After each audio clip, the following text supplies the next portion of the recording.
आज के पत्रकार वार्ता में मेरे साथ मुख्य सचिव अमिताभ जैन जी, एसीएस होम सुब्रत साहू जी और वित्त सचिव अलरमेल मंगेडी जी उपस्थित हैं। सभी पत्रकार साथियों का मैं स्वागत करता हूं। यह बजट मुख्य रूप से गढ़बो नवा छत्तीसगढ़ के मूल मंत्र में समाहित भावनाओं को आगे बढ़ाते हुए हर क्षेत्र में नई ऊंचाई पर ले जाने वाला है। बजट में अंग्रेजी शब्द HEIGST शब्द के हर क्षेत्र के विकास की अवधारणा के विभिन्न आयामों को परिभाषित किया गया है। H होलिस्टिक डेवलपमेंट, समग्र विकास, एजुकेशन, सबके लिए समान अवसर शिक्षा में,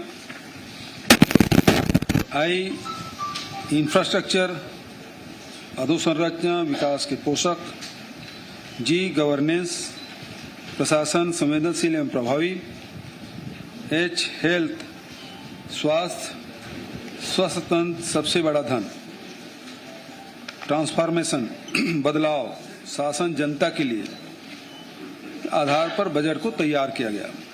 यह बजट राज्य के किसानों व आर्थिक रूप से कमजोर वर्गों की समृद्धि, गांव की आर्थिक प्रगति, शिक्षा में गुणवत्ता एवं प्रगति के नए आयाम, स्वास्थ्य एवं चिकित्सा सुविधाओं का विस्तार, अनुसूचित जाति, अनुसूचित जनजाति एवं पिछड़े वर्ग के कल्याण, महिलाओं एवं बच्चों के सर्वांगीण विकास, युवाओं को रोजगार एवं उद्यमता के नवीन अवसरों के सृजन, ग्रामीण एवं शहरी अधोसंरचना को तेजी से विकसित करने तथा जनता के लिए संवेदनशील प्रशासन की जो भावना के साथ प्रदेश के लिए समर्पित है।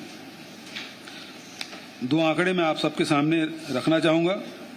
कुल आय 2020-21 में बजट अनुमान 96,091 करोड़, 2021-22 बजट अनुमान 97,145 करोड़, कुल व्यय 2020-21 95,650 करोड़ का अनुमान और 21-22 में बजट अनुमान 97,106 करोड़। आदरणीय साथियों, बजट के जो मुख्य बिंदु हैं वो आपके सामने रखना चाहूँगा। बस्तर संभाग के सभी जिलों में बस्तर टाइगर्स के नाम से विशेष पुलिस बल का गठन, छत्तीसगढ़ी कला, शिल्प, वनोपज, कृषि एवं सभी प्रकार के उत्पादों तथा व्यंजनों को एक छत के नीचे उपलब्ध कराया जाएगा। सी मार्ट कोशिश होगी कि हम जो हमारे बड़े नगर निगम हैं उन क्षेत्रों में पहले शुरुआत करें। मत्स्य पालन को कृषि के समान दर्जा दिया जाएगा। जैसे शहरों में पौनी पसारी के समान ग्रामीण क्षेत्र में रूरल इंडस्ट्रियल पार्क की स्थापना, परंपरागत ग्रामीण व्यावसायिक कौशल को पुनर्जीवित करने के लिए 4 नए विकास बोर्ड का गठन, जिसमें तेलघानी, चर्म शिल्प, लौह शिल्पकार एवं रजककार विकास बोर्ड का गठन किया जाएगा। एक महत्वपूर्ण बजट में जो घोषणा की गई उसमें ग्रामीण कृषि भूमिहीन श्रमिकों के लिए नवीन न्याय योजना प्रारंभ की जाएगी। तेंदुपत्ता संग्राहकों के लिए शहीद महेंद्र कर्मा तेंदुपत्ता संग्राहक सामाजिक सुरक्षा पेंशन, पत्रकारों को दुर्घटनाजन्य आकस्मिक मृत्यु पर परिवार को 5 लाख की सहायता, अभी तक के एक ही संतान होने पर पहली संतान को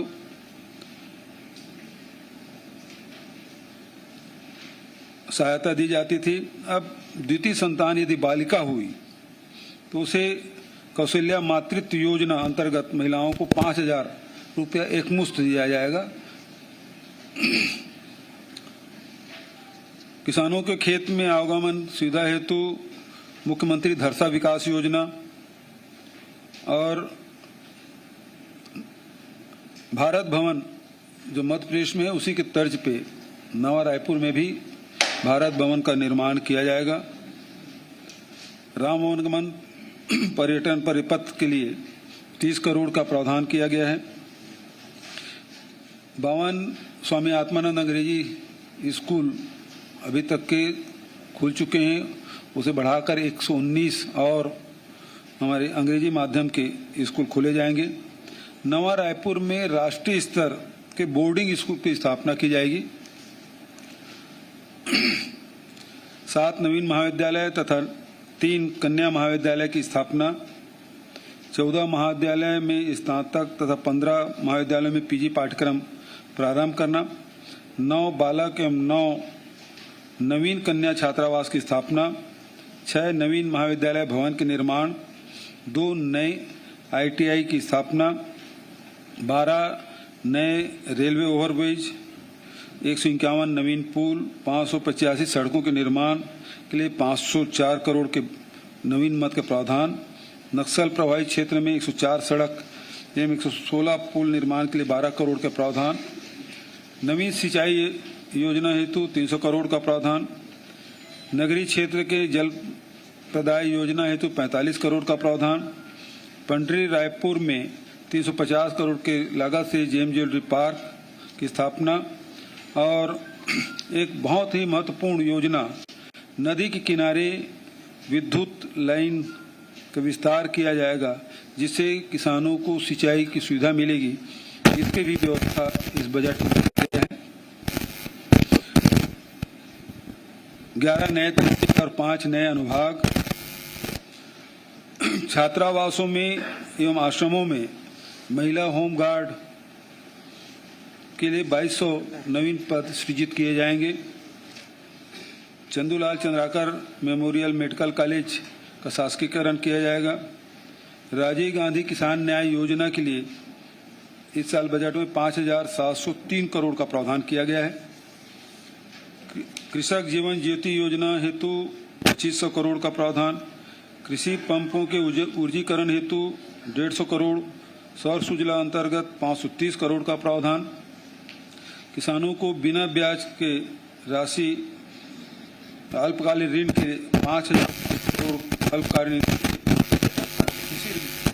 का लक्ष्य, धन न्याय योजना के लिए 175 करोड़ का प्रावधान, असंगठित श्रमिकों के लिए राज्य स्तरीय हेल्प डेस्क सेंटर की स्थापना, छत्तीसगढ़ सड़क अधोसंरचना विकास निगम को 5,225 करोड़ लागत के 3900 किलोमीटर लंबी सड़क एवं पुलों के निर्माण हेतु 150 करोड़ की सहायता, मुख्यमंत्री सुगम सड़क योजना हेतु 100 करोड़ का प्रावधान, ADB फेज 3 परियोजना में 825 करोड़ लंबाई की 24 सड़कों के लिए 940 करोड़ का प्रावधान, सिंचाई के 4 बृहद परियोजनाओं अरपा भैंसाजार, केलो, राजी समोदा विपर्धन, सोढ़ूर हेतु 152 करोड़ का प्रावधान, पटवारियों के मासिक स्टेशनरी भत्ता 250 रुपये की वृद्धि, स्वच्छता दीदियों के मानदेय में 5,000 से बढ़ाकर 6,000 किया गया है। नए महाविद्यालय चिकित्सा महाविद्यालय कांकेर, कोरबा और महासमुंद के लिए भवन निर्माण के 300 करोड़ का प्रावधान किया गया है। सन्ना, जसपुर, शिवरी नारायण, चांपा जांजगीर एवं सामुदायिक स्वास्थ्य केंद्र, सन्ना में और चांपा शिवरी नारायण में सामुदायिक स्वास्थ्य केंद्र और विशाली भिलाई में 30 बिस्तर अस्पताल की स्थापना, मुख्यमंत्री हाट बाजार क्लिनिक योजना 13 करोड़ का प्रावधान किया गया है। उसी प्रकार से एथनॉल बायो एथनॉल प्रदर्शनी स्थल संयंत्र की स्थापना है तो गोढ़ी ग्राम गोढ़ी बेमेतरा में उसके लिए भी व्यवस्था की गई है। ये मुख्य रूप से जो बातें हैं उसमें है, बहुत सारे बजट में तो और बहुत सारी बातें हैं, लेकिन सर सवाल शुरू हो रहा है तो एक सवाल तो यही है कि पिछला जो फाइनेंशियल ईयर था बहुत चुनौतीपूर्ण था सरकार के लिए। इस बजट में क्या पिछली जो जितने भी नुकसान सरकार को उठाने पड़े फाइनेंशियल पार्ट पर, क्या वो कंपनसेट हो सकेगा? नुकसान सरकार को कवर होगा? हम लोगों ने लॉकडाउन के कारण से बहुत नुकसान हुआ, केंद्र को भी और राज्य को भी, और इसका दुष्प्रभाव हमारे छत्तीसगढ़ में हम लोगों ने तो प्रयास किया कि इसमें कम से कम प्रभाव पड़े, इसलिए इस साल जितना हमारे राजस्व की प्राप्तियां हैं उतना ही अनुमान हम अगले साल के लिए रखे हैं। लेकिन भारत सरकार ने जो राशि हमको देनी थी, लगभग 14,000 करोड़ के जो हमारे कर में जो हिस्सा मिलना था छत्तीसगढ़ को, वो नहीं मिला, और 3,100 करोड़ रुपया जीएसटी का जो हमें मिलना था, कुल मिला के 18,000 करोड़ रुपया भारत सरकार से जो हमें प्राप्त होना था वो नहीं मिला। उसके बावजूद भी हमारी कोशिश है कि आम जनता को किसी प्रकार की कोई परेशानी ना हो। आपने देखा होगा कि इस साल किसी कर्मचारी के वेतन में कटौती नहीं की गई, जबकि कई राज्यों में 30% तक की राशि कटौती की गई। विधायकों के क्षेत्र विकास निधि में भी कटौती की गई, उसके तनख्वाह में भी, मतलब वेतन भत्ते में भी कटौती की गई, लेकिन छत्तीसगढ़ में इस प्रकार से कुछ नहीं हुआ। उसके बावजूद भी हमारी कोशिश है कि जो कृषि के क्षेत्र में है, आदिवासी क्षेत्र हैं, हमारे शहरी क्षेत्र हैं, इसमें हर वर्ग के लिए हमने कुछ न कुछ रखा है। सर, इन नवीन योजनाओं पर कितना आवंटन, इन्हें कितना लगा रहे हैं नवीन योजनाओं पर कुल मिलाकर? नवीन योजना की जी, अब उसमें तो विस्तार से जाना पड़ेगा कि सर, ये सवाल एक तरफ से है कि ये जो कुल आय दिखाया गया है इसमें सिर्फ 1,000 करोड़ की कुल आय अनुमानित है, जबकि जो घाटा बताया गया वो 2,000 करोड़ का है और सकल घाटा जो है वो 6,000 करोड़ का है। तो क्या ये माना जाए कि सरकार जो इनकम के साधन है वो करने में असफल रही है? देखिए, हमने तो लगभग राज्य के राजस्व करीब 35,000 करोड़ है, वो अगले साल के लिए भी उतना ही अनुमानित है। लेकिन केंद्र से जो 44,000 करोड़ हमको जो मिलता था उसमें भारी कटौती हो गई, उसमें कमी आई।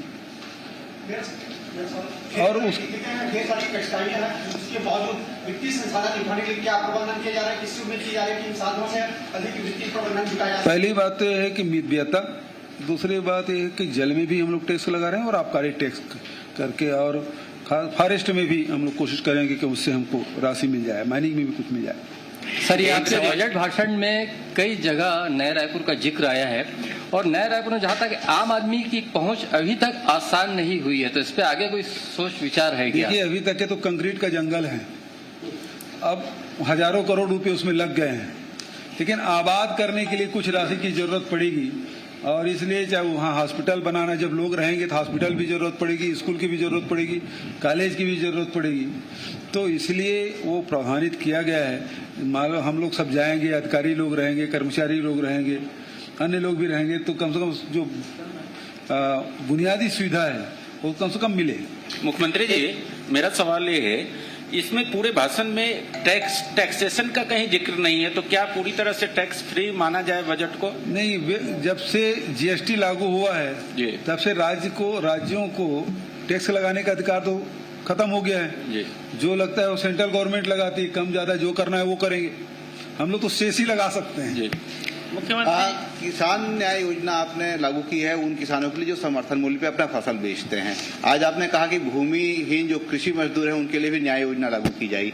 बीच में एक सेगमेंट रह जाता है, ऐसे किसान जो समर्थन मूल्य पर अपना फसल नहीं बेचते लेकिन वो कृषि कार्य में संलग्न होते हैं, उनके लिए किसी तरह इनपुट कास्ट की कोई योजना है? आपने अच्छा सवाल पूछा। अभी बजट में राजीव गांधी किसान न्याय योजना में हमने 5,703 करोड़ का प्रावधान किया है।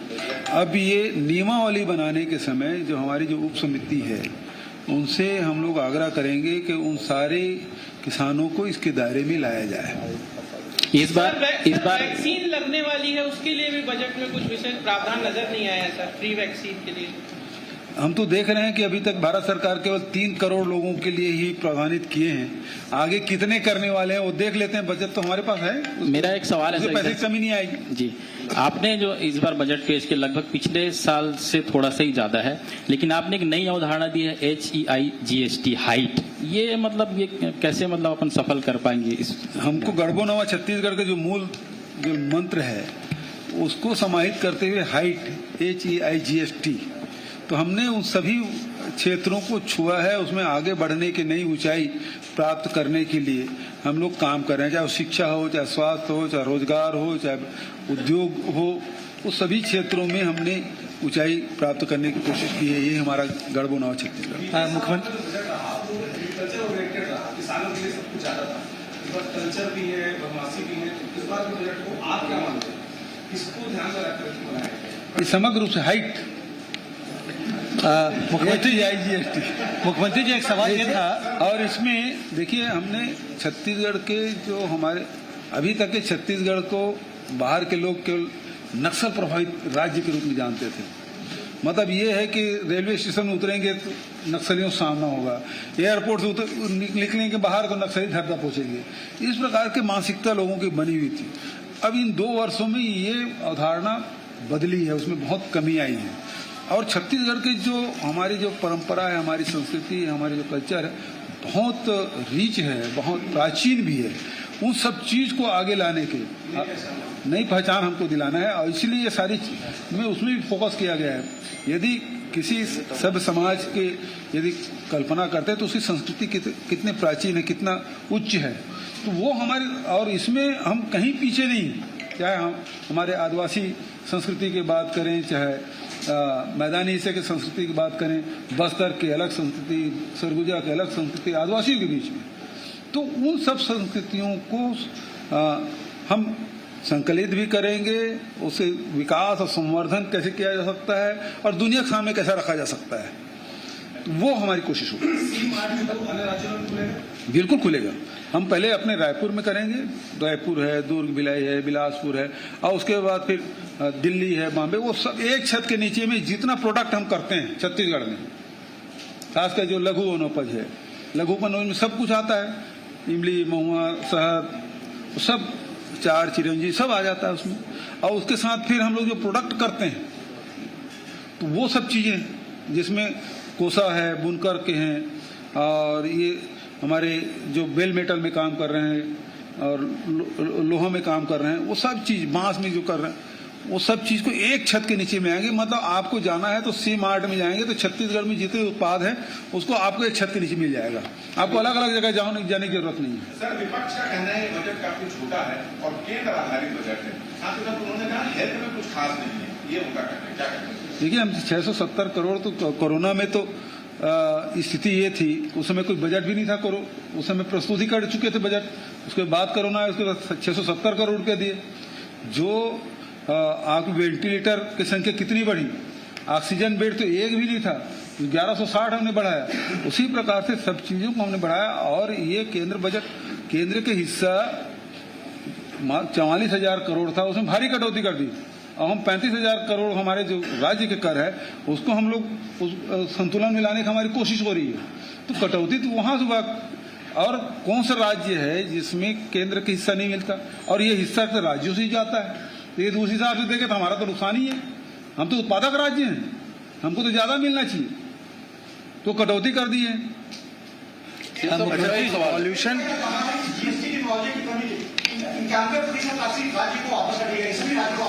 हाँ जी, जीएसटी की मुआवजे की कमी की 91% राशि सभी राज्यों को वापस कर दी गई है, केंद्र का दावा है, इसका वास्तविकता क्या है? 3100 करोड़ रुपए तो नहीं दिया करके मैं ही बताया आपको।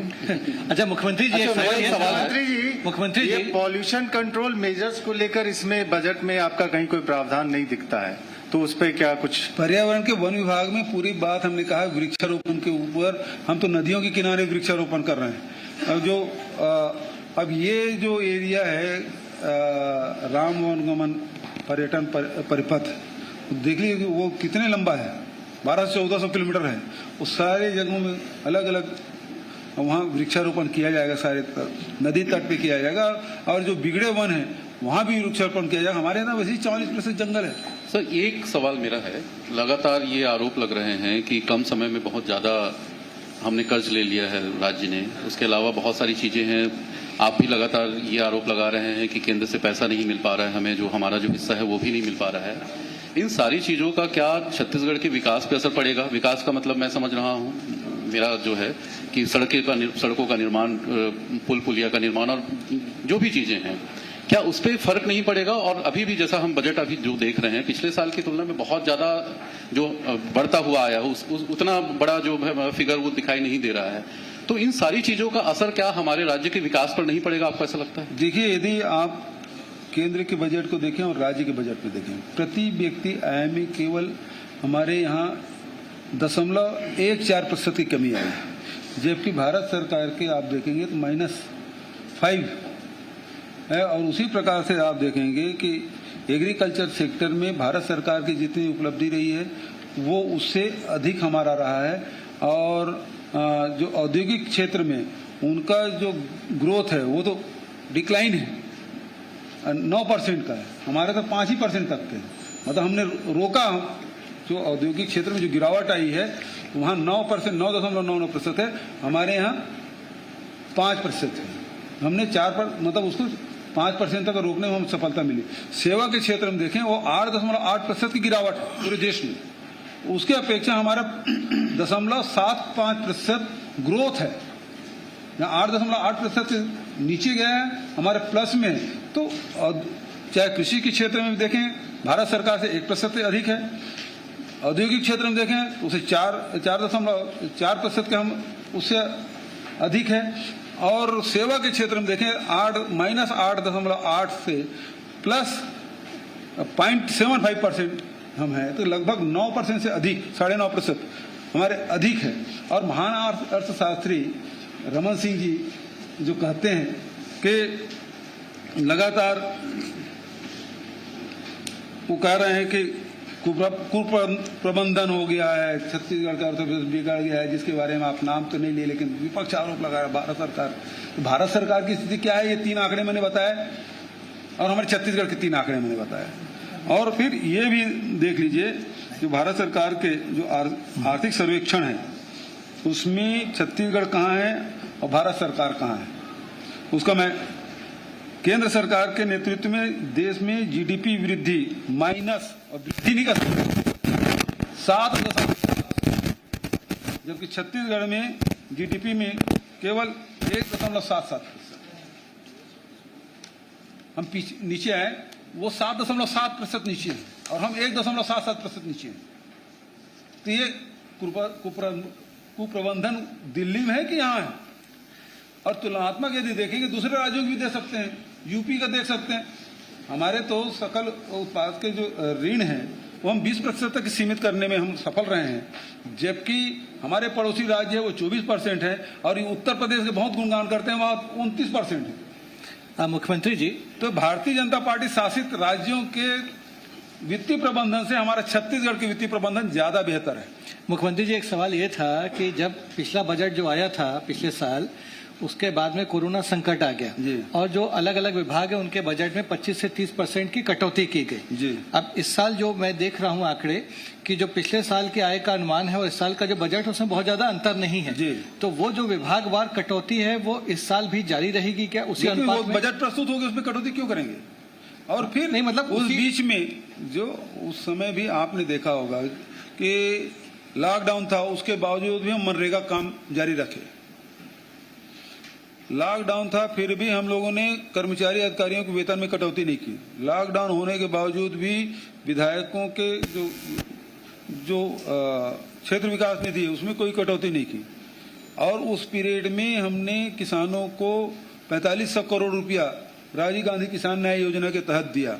और उस समय तो आप सुन रहे थे मुख्यमंत्री भूपेश बघेल को बजट पेश करने के बाद प्रेस कॉन्फ्रेंस कर रहे हैं। मुख्यमंत्री ने बताया 97,145 करोड़ की आय कुल बजट है, जबकि 97,106 करोड़ का व्यय है इस बार, जो पिछले बार की तुलना में अगर आप देखें तो 1,000 करोड़ से ऊपर का आंकड़ा बढ़ा है। एक छोटे से ब्रेक के लिए हमें रुकना होगा, लेकिन छत्तीसगढ़ का बजट पेश हो गया। एक चीज हम आपको बताएंगे,